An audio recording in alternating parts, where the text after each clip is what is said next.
Sobre esse tema tem uma frase bastante interessante do Jack Welch.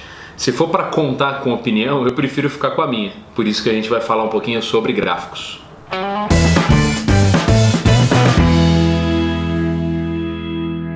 Olá pessoal, tudo bem? Sejam bem-vindos ao Como Fazer do canal do CT Consulting Group aqui no YouTube. E neste vídeo a gente vai ensinar para vocês um pouco sobre seleção de ferramentas gráficas. Por que é tão importante escolher a ferramenta gráfica? Afinal de contas, você não quer escolher simplesmente o gráfico que fica mais bonitinho na apresentação ou no PowerPoint. Cada gráfico tem um objetivo e tem uma análise decorrente.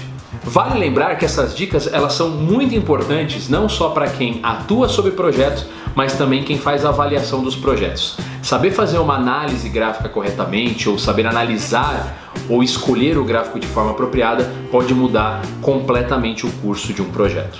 Escolher a ferramenta gráfica é igual aprender uma nova língua. É uma linguagem diferente. Você precisa saber quando utilizar a linguagem formal ou informal da língua culta e você precisa saber cada um dos componentes dessa língua, os verbos, os adjetivos, é a mesma coisa com o gráfico.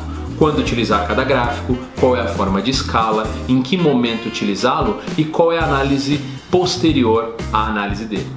Em suma, um bom gráfico ele aumenta a nossa capacidade de sumarizar as informações, ou seja, sintetizar uma série de dados e assim tomar melhores decisões.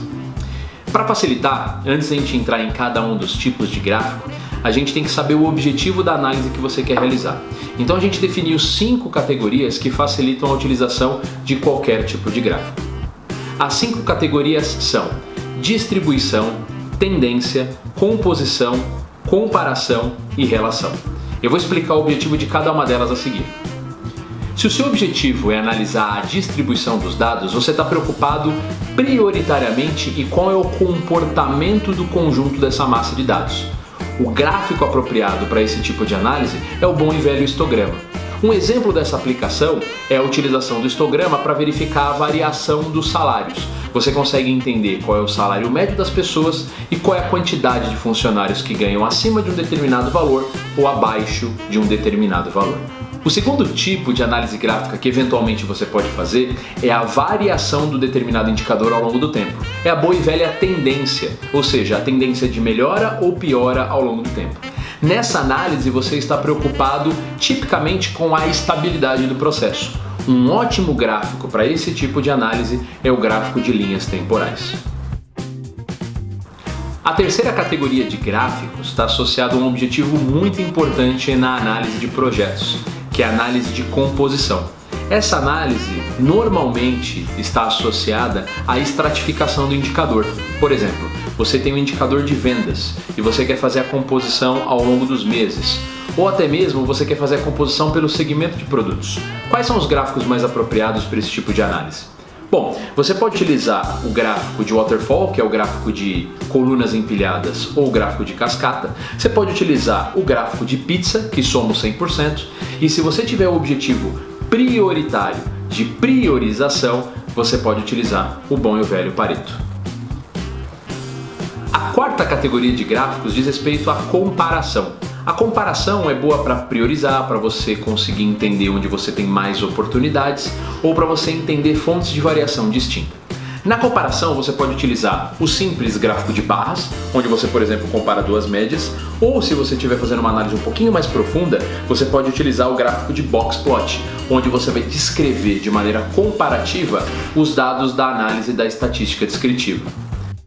Por último, mas não menos importante, nós temos a quinta categoria que diz respeito à correlação.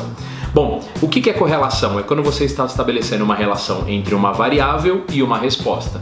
Por exemplo, dinheiro traz felicidade ou a idade das pessoas impacta na sua pressão arterial? Quando você quer fazer uma relação entre duas variáveis, você pode utilizar o gráfico chamado gráfico de dispersão ou em inglês scatterplot. Bom, é isso pessoal, espero que vocês tenham gostado. Fiz aqui um resumo rápido das principais categorias para a utilização dos gráficos. Das categorias a gente falou basicamente sobre distribuição, comparação, composição, tendência e relação.